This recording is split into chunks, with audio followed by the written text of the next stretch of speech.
ये एक ट्रिग्नोमेट्री का काफी खूबसूरत सा क्वेश्चन है। ये क्वेश्चन को आप देखिए और समझिए कि क्वेश्चन किस तरह से एग्जाम में बोर्ड्स में आता है। क्वेश्चन कहता है कि यदि किसी सीधे खड़े खंबे की छाया उसकी ऊंचाई के बराबर हो तो सूर्य का उन्नयन कोण क्या होगा?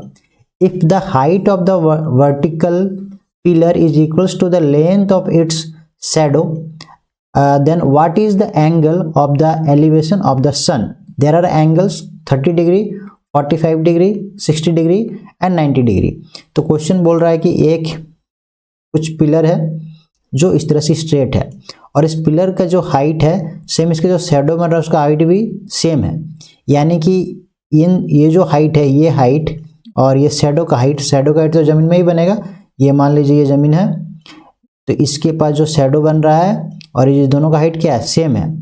और इसके बाद इसको अगर हम मिला देते हैं तो this is the angle of elevation. यहाँ पे एंगल बनेगा, यानी कि इसको नाम दे देते हैं ए बी सी। अब ध्यान से समझिए, इसमें ए बी और बी सी इक्वल है, यानी कि A B is equals to B C. और ये ट्रिग्नोमेट्री का क्वेश्चन है और ये एक पिलर पे शैडो बन रहा है, यानी कि ये 90 डिग्री एंगल बना रहा है। तो एक समकोण है, कैसा त्रिभुज है ये? समकोण है, ठीक है, राइट एंगल है। और दो साइड जब इसके इक्वल है तो ये किस तरह का? समद्विबाहु आइसोसेलेस ट्रायंगल भी है, ठीक है, ये समद्विबाहु त्रिभुज भी होगा। तो समद्विबाहु त्रिभुज में जब दो उसके भुजाएं बराबर होती है तो उसके आमने सामने की कोण भी बराबर होती है, यानी कि कोण ए और कोण सी बराबर होगा। और आप जानते हैं कि किसी भी ट्रायंगल में कितना 180 डिग्री ही होता है टोटल अंतःकोणों का योग।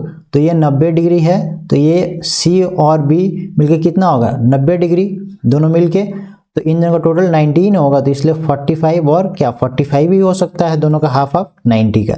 इसलिए आंसर क्या हो जाएगा? 45 डिग्री। ठीक है, उम्मीद है कि आप लोगों को समझ में आया होगा। Thank you.